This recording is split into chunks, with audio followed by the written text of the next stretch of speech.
Practical করাবো বিটি and city. ঠিক আছে, কি বললাম? বিটি আর সিটি। বিটি ফুল ফর্ম কি? বিটি ফুল ফর্ম হচ্ছে ব্লিডিং টাইম। বিটির ফুল ফর্ম কি? Bleeding time. Bleeding time.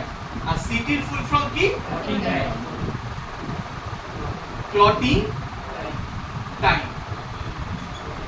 Bleeding time আর ক্লটিং টাইম।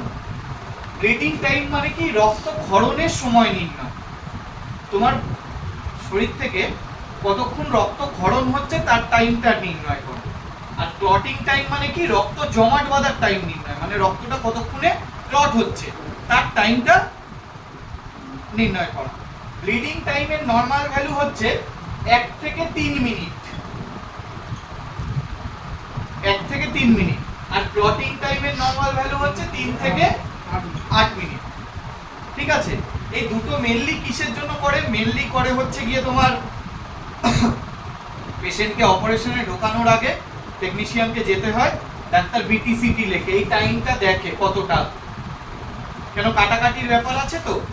রক্ত যদি ঠিকঠাক কাটলো, বেরোচ্ছে ব্লাড, যদি ঠিকঠাক টাইমে বন্ধ না হয়, এই টাইম যদি নরমাল ভ্যালুর থেকে বেড়ে যায়, তখন তার নিশ্চয়ই প্লেটলেট ডেফিসিয়েন্সি আছে, প্লেটলেট কম আছে। প্লেটলেটের কাজ কি? রক্তকে জমাট বাঁধানো। তা এইগুলো যদি নরমালের থেকে বেশি হয়, ধরো কারো ব্লিডিং টাইম এলো 10 মিনিট আর ক্লটিং টাইম এলো 25 মিনিট, তাহলে ডাক্তারকে অপারেশন করার আগে আগে অনেক কিছু স্টেপ নিতে হবে।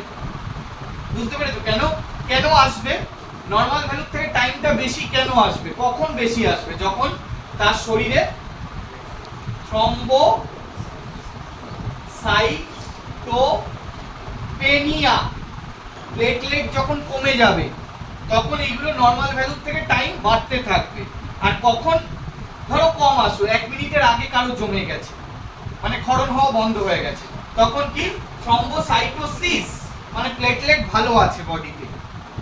টাইমটা বেড়ে গেলেই সমস্যা, কমে গেলে এই 3 এর কম আসলো, 1 এর কম আসলো, সেটা খুব একটা সমস্যা নেই, বাড়লেই সমস্যা।